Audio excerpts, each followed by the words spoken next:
இது முஹி எனப்படும் மர்கசுல் உலூம் வல் ஹிகம் லி தஅவத்தி வல் இர்ஷாத் எனும் இஸ்லாமிய மையமாகும். இந்த இடம் சென்னை ராயப்பேட்டையில் உள்ளது. இங்கே மஸ்ஜித் கட்டப்படுகின்றது. இங்கே பல்வேறு பணிகள் நடைபெற இருக்கின்றன. இந்த நல்ல காரியம் உங்களின் உதவிக்காக காத்து கொண்டு இருக்கிறது. உங்களின் கவனத்தை ஈர்க்க நான் விரும்புகின்றேன். நபி ஸல்லல்லாஹு அலைஹி வஸல்லம் அவர்கள் கூறியிருக்கிறார்கள், யார் ஒருவர் அல்லாஹுக்காக மஸ்ஜிதை கட்டுவாரோ அவருக்கு அல்லாஹு தாலா சொர்க்கத்திலே ஒரு மாளிகையை கட்டுகிறான். அல்ஹம்துலில்லாஹி ரப்பில் ஆலமீன் வஸ்ஸலாத்து வஸ்ஸலாமு அலா அஷ்ரஃபில் அன்பியாஇ வல் முர்ஸலீன் நபியினா முஹம்மதின் வ அலா ஆலிஹி வ அஸ்ஹாபிஹி அஜ்மஈன் அம்மா பஅத். ஃபஅஊது பில்லாஹி மினஷ் ஷைத்தானிர் ரஜீம். பிஸ்மில்லாஹிர் ரஹ்மானிர் ரஹீம். யா அய்யுஹல்லதீன ஆமனு தக்குல்லாஹ வ கூலு கௌலன் சதீதா يصلح لكم أعمالكم ويغفر لكم ذنوبكم ومن يطع الله ورسوله فقد فاز فوزا عظيما. இந்த சிறப்பான அல்லாஹ்வுக்கு விருப்பமான இந்த நிகழ்ச்சிக்கு வழிநடத்தி கொண்டிருக்கக்கூடிய மர்கசுல் உலூமி வல் ஹிகம் லித்தாவத்தி வல் இர்ஷாத், முஹி என்று சுருக்கமாக சொல்லப்படுகின்ற இந்த அமைப்பினுடைய வழிகாட்டி அன்பு சகோதரர் பேராசிரியர் ஹாஜா மொயின் சாஹிப் அவர்களே, அவர்களுக்கு துணையாக நின்று இந்த மகத்தான பணியை சிறப்பான முறையிலே நடத்தி கொண்டிருக்கக்கூடிய அன்பு சகோதரர் ஷேக் மௌலவி அன்சார் மக்கி அவர்களே, இந்த சிறப்பான அவையிலே மிக சிறப்பான முறையிலே உங்களுக்கெல்லாம் அறிவுரைகள் வழங்கிவிட்டு அமர்ந்திருக்கின்ற இந்தியாவிலே பிரபலமான மார்க்க அறிஞர் ஷேக் அனீசுர் ரஹ்மான் சாஹிப் அவர்களே, ஷேக் ஹைதராபாதி அப்துல்லா ஹைதராபாதி சாஹிப் மதனி அவர்களே, இந்த சிறப்பான நிகழ்ச்சியிலே பங்கு பெற்று அல்லாஹ்வுடைய மார்க்க பணியிலே பங்களிக்க வேண்டும் என்ற உயர்வான நோக்கத்தோடு திரளாக வருகின்றிருக்கின்ற அன்பு சகோதரர்களை, சமுதாய பிரமுகர்களை, நம் எல்லோரும் மீதும் வல்ல அல்லாஹ்வுடைய சாந்தியும் சமாதானமும் என்றென்று உண்டாகட்டுமாக. அஸ்ஸலாமு அலைக்கும் வரஹ்மத்துல்லாஹி வபரகாத்துஹு. அன்புக்குரிய சகோதரர்களை, பெரியோர்களே, இன்றைய தினம் இந்த நேரத்தில் ஒரு மகத்தான ஒரு பணியிலே இங்கே நாம் குழுமியிருக்கின்றோம். இந்த பகுதியிலே குறிப்பாக முஸ்லிம்கள் நெருக்கடியாக அதிகமாக வாழ்கின்ற இந்த பகுதியிலே இப்படி ஒரு மர்கஸ் உருவாக வேண்டும் என்ற எண்ணம் பல ஆண்டுகளுக்கு முன்னால் தோன்றி அல்லாஹ்வுடைய மாபெரும் கிருபையினால் அவனுடைய பேரருளால் இந்த நிறுவனத்தை உருவாக்கி நடத்தி கொண்டிருக்கக்கூடிய சகோதரர்களுடைய முயற்சியின் காரணத்தினால் உங்களை எல்லாம் அணுகி இங்கே வருகை தந்திருக்கின்ற அத்தனை பேர்களுடைய உதவியின் வாயிலாக இந்த இடத்திலே இந்த விலைமதிப்புக்கு மிக்க இந்த இடம் இங்கே வாங்கப்பட்டு ஏறக்குறைய 7-8 கோடி ரூபாய்க்கு இந்த இடத்தை இங்கே வாங்கி அர்ப்பணித்திருக்கிறார்கள். அந்த மகத்தான பணியிலே இங்கே வருகை தந்திருக்கக்கூடிய நீங்கள் எல்லோரும் பங்களிப்பு செய்திருக்கிறீர்கள். குறைவோ கூடுதலோ உங்களுக்கு தெரியும். நீங்கள் எல்லோருமே பங்களிப்பு செய்து இந்த மகத்தான பணி நடந்து முடிந்திருக்கிறது. அல்லாஹ் சுப்ஹானஹு வ தஆலா நீங்கள் கொடுத்த அந்த உதவியை அல்லாஹ் ஏற்று அதற்குண்டான நன்மையை உங்களுக்கு எழுதிவிட்டான். அந்த மகத்தான பணி அடுத்த கட்டமாக இங்கே ஒரு கட்டடம் அல்லாஹ்வுக்காக எழுப்பி அர்ப்பணிக்க வேண்டும். இங்கே உருவாக்கப்படவிருக்கின்ற அந்த மர்கஸ் அதனுடைய தேவை என்ன என்பதை எனக்கு முன்னால் பேசிய ஷேக் அவர்கள் மதீனாவிலே நபிகளா ஸல்லல்லாஹு அலைஹி வஸல்லம் அவர்கள் பள்ளிவாசலை உருவாக்கினார்கள் என்று சொன்னார்கள்.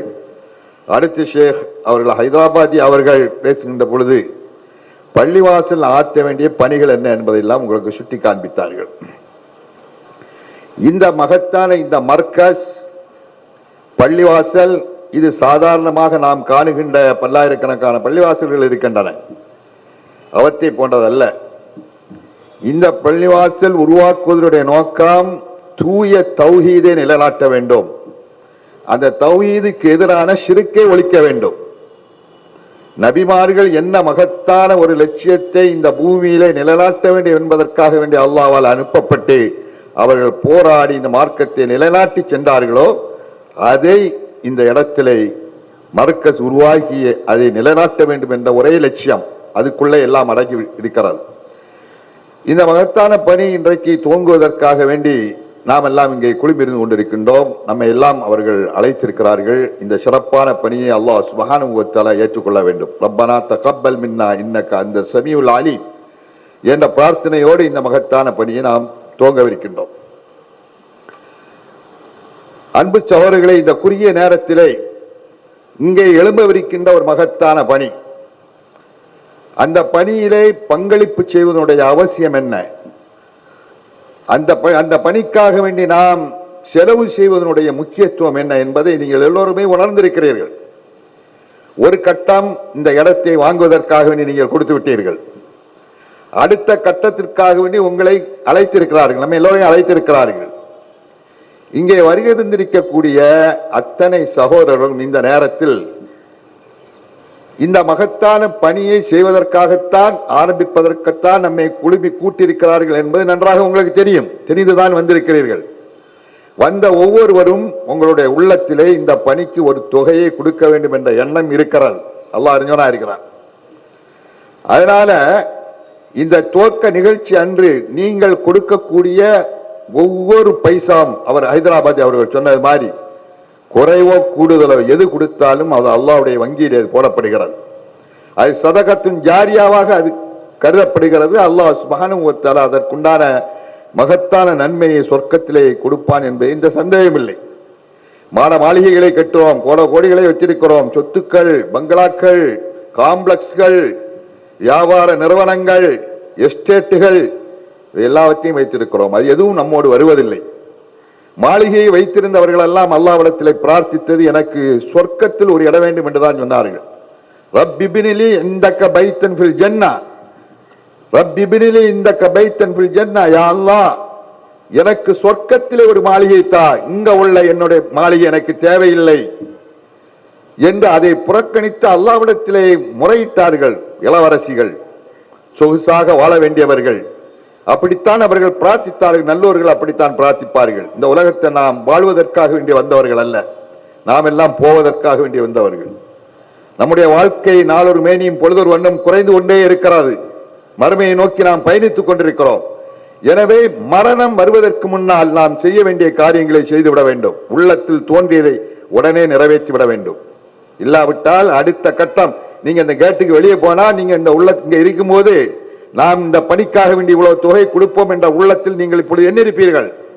இந்த கேட்டுக்கு வெளியே போயிட்டீங்க, ஷைத்தான் உங்களை என்ன செய்வான், கலைச்சிடுவான், எண்ணத்தை மாத்திடுவான், அதை பாதி ஆக்கிடுவான் அல்லது காபாத்தி ஆக்கிடுவான். வீட்டுக்கு போனீங்க, அங்கே ஆட்டேன்னு சொன்ன வேற வேலை இல்லையா, இதெல்லாம் எதுக்குன்னு சொல்லி உங்களை இல்லாமல் ஆக்கி விடுவார்கள். அதனால கேட்டுக்கு வெளியே செல்வதற்கு முன்னாலேயே நீங்கள் தீர்மானித்து எழுத வேண்டியதை உள்ளத்தில் எழுதுங்கள், பேப்பரிலும் எழுதுங்கள். அன்புக்குரிய சகோதரர்களை, அல்லாஹ் சுப்ஹானஹு வ தஆலா சொல்கிறான், வஅன்ஃபிகு மிம்மா ரஸக்னாக்கும் மின் கப்லி அன் யஅதிய யௌமுன் லா பையும் வலா குல்லத்துன் வலா ஷஃபாஅ வல் காஃபிரூன ஹுமுல் ஸாலிமூன். அல்லாஹ் என்ன சொல்கிறான், வஅன்ஃபிகு மிம்மா ரஸக்னாக்கும் மின் கப்லி அன் யஅதிய அஹதக்குமுல் மௌத். மௌத் எந்த நேரத்தில் வரும் என்பது உங்களுக்கு தெரியாது. இருந்த நேரத்தில் வரலாம், வெளியில போனதும் வரலாம், படுக்கையில வரலாம். அந்த மரணம் எப்பொழுது வரும் என்று தெரியாது. அது வருவதற்கு முன்னால் நீங்கள் அல்லாஹ்வுடைய பாதையிலே செலவழிக்க நினைப்பதை செலவழித்து விடுங்கள் என்று அல்லாஹ் சுப்ஹானஹு வ தஆலா எச்சரிக்கிறான். மரண தலவாயிலே கடக்கின்ற பொழுது அவனுடைய கோரிக்கை இதுவாகத்தான் இருக்கும், லௌலா அഖர்தனி இலா அஜலின் கரீப் ஃபஅஸ்ஸதக வ அகும் மினஸ் ஸாலிஹீன். யா அல்லாஹ் கொஞ்ச நேரம் அவகாசம் கொடு, நான் போய் என்னுடைய சொத்து எல்லாவற்றையும், என்னுடைய உடைமைகளை எல்லாம் உன்னுடைய பாதையில நான் செலவழித்து விட்டு வந்து இருக்கிறேன், கொஞ்சம் டைம் குடியா அல்லாஹ் என்றுதான் கேட்பான் மனிதன். அப்படியானால் அல்லாஹ்வுடைய பாதையிலே தான தர்மங்கள் செய்வது, செலவழிப்பதனுடைய முக்கியத்துவம் என்ன என்பதை நான் உணர கடமைப்பட்டிருக்கின்றோம். அன்பு சகோதரர்களே, இங்கே நீங்கள் நிறைய கொடுத்திருக்கிறீர்கள். இப்பொழுது இந்த எழுப்பப்படவிருக்கின்ற இந்த 4 மாடி கட்டடம், அதுக்காக வேண்டி உங்களுக்கு இங்கே விளம்பரம் செய்திருக்கிறார்கள். அதாவது ஒரு ஸ்கொயர் பிட்டுக்கு 3000 ரூபாய், ஒரு ஃப்ளோருக்கு 3574 ஸ்கொயர் ஃபீட், அப்படி 4 ஃப்ளோர், 4 அடுக்குமாடிகள் கட்ட போகிறார்கள். அதிலே ஒரு ஸ்கொயர் ஃபீட்டுக்கு 3000. ஒருவர் சொல்லுகின்ற முசல்லா, ஒரு முசல்லாவுக்கு 24000 ரூபாய். ஒருவர் தொழக்கூடிய ஒரு இடத்துக்காக வேண்டி.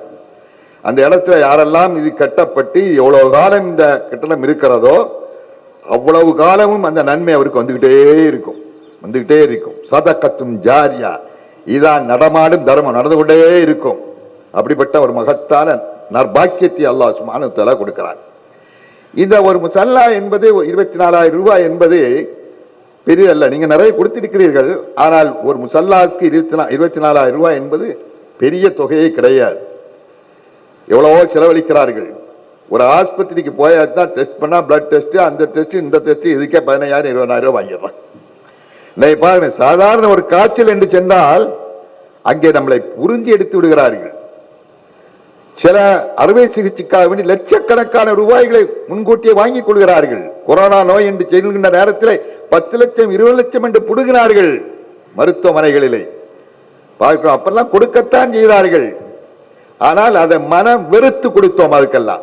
இது அப்படி அல்ல, மனம் விரும்பி கொடுக்கிறது, மனமாற கொடுக்கிறது. அல்லாஹ் சந்தோஷமாக கொடுப்பதுதான் இது மாதிரியான நற்காரியங்களுக்கெல்லாம் செலவழிப்பது. இங்க ஏறக்குறைய ஒரு 150-200 பேர்களுக்கு மேல இந்த அரங்கில் இருக்கிறீர்கள். ஒவ்வொருவரும் ஒரு முசல்லாவுக்கு ஒரு இடம் நான் தருகிறேன் என்று நீங்கள் நியத்து வச்சா ஏறக்குறைய ஒரு ஏறக்குறைய 65 லட்சம் ரூபாய்க்கு மேல வந்துடுது. ஒரே நாள்ல எனது அல்லாஹ் ஒரே நாள்ல ஒரு தொகை வந்து ஏறக்குறைய 5 கோடி ரூபாய் இதுக்கு செலவாகும் நான் நினைக்கிறேன். அப்படிதானா? 5 கோடி ரூபாய் ஏறக்குறைய செலவாகிறது. அந்த 5 கோடி ரூபாயும் அல்லாஹ் நினைச்சால் அல்லாஹ் தஆலா நம் சமுதாயத்தை நல்ல நிரப்பமா வச்சு நல்ல சந்தோஷமா இருக்கிறார்கள், நல்ல செல்வ செழிப்போடு இருக்கிறார்கள். நம் சமுதாயத்திலே எந்த குறையும் இல்லை. அவர்கள் நினைத்தால் தாராளமாக கொடுக்கலாம். எத்தனையோ வீடுகளை கட்டுறார்கள், வசதிகளை கட்டுறார்கள், திருமணத்துக்காக வேண்டி லட்சம் லட்சம் வாரி அரைக்கிறார்கள். அன்பு சோழர்களை, சில திருமணங்களிலே பல்லாயிரக்கணக்கான ரூபாய்களுக்கு விருந்துக்காக வேண்டி செய்து வைத்த அந்த பிரியாணியை ஆள் வராததால் தூர கொண்டு கொட்டுகிறார்கள். எவ்வளவு பெரிய இஸ்ராப், எவ்வளவு விரயம் செய்கிறார்கள் அன்பு சோழர்களை. அதெல்லாம் இது மாதிரியான நன்மையான காரியங்களுக்கு கொடுத்தால் நிச்சயம் அது அல்லாஹ்வுடைய பாதையிலே நமக்கு வரும் என்பதிலே எந்த விதமான சந்தேகம் இல்லை. அதனால இப்பொழுதே நீங்க மனசுல நினைங்க, எவ்வளவு ஹைதராபாத் அவர்கள் உங்களை உசுப்பேற்றி விட்டார்கள். ஒரு வயசாவது கொடுக்க பின்னாலும் உங்களை உசுப்பேற்ற இருக்கிறார்கள். இதனால இப்பொழுதே நீங்கள் மனதிலே நினையுங்கள், நான் இதற்காக வேண்டி என்னுடைய பங்களிப்பாக இவ்வளவு கொடுப்பேன், இத்தனை முசல்லா அல்லது இத்தனை ஸ்கொயர் பெட் என்று நியத் வையுங்கள். அல்லாஹ் அதிலே பரக்கத் செய்வான். இங்கே நீங்கள் நியத் வைத்து அதை கொடுப்பதற்காக நல்ல காரியம், அல்லாஹ்வுக்கு விருப்பமான காரியம் சொல்லிவிட்டு நீங்க அங்க போனா நீங்க எவ்வளவு வாக்களித்தீர்களோ அதற்கு பன்மடங்கு அங்கே உங்களுக்கு லாபம் காத்திருக்கும். நீங்கள் அறியாத புறத்தில் அல்லாஹ் அவர்கள் அறியாத புறத்தில் அல்லாஹ் தஆலா அவர்களுக்கு ரிசர்வ் கொடுப்பான் அல்லாஹ்வுடைய பாதையில். எனவே நேரம் குறைவாக இருக்கிறது, அடுத்த பணி துவக்க நிகழ்ச்சி இருக்கிறது. அதனால் நான் நீட்டிக்கொண்டு செல்ல விரும்பவில்லை. இதனுடைய துவக்கமாக அன்பு சோழர்களே, இந்த மகத்தான பணி இன்றைக்கு துவங்கவிருக்கிறார்கள். அதற்கு அவர்கள் அறிவிப்பு செய்திருக்கிறார்கள். அவர்களுடைய அறிவிப்பு பிரகாரம் இன்ஷா அல்லாஹ் இந்த கட்டடத்துக்காக வேண்டி என் மூலமாக ஒரு முசல்லாவுக்கான 24,000 ரூபாய் நான் கொடுப்பதாக இன்ஷா அல்லாஹ் நான் அன்பளி செய்கிறேன். இன்ஷா அல்லாஹ் வல்ல அல்லாஹ் சுப்ஹானஹு வ தஆலா அதை ஏத்தருவானாக. வாஹிர் தாவானா அல்ஹம்துலில்லாஹி ரப்பில் ஆலமீன். அஸ்ஸலாமு அலைக்கும் வரஹ்மத்துல்லாஹி வபரகாத்துஹு.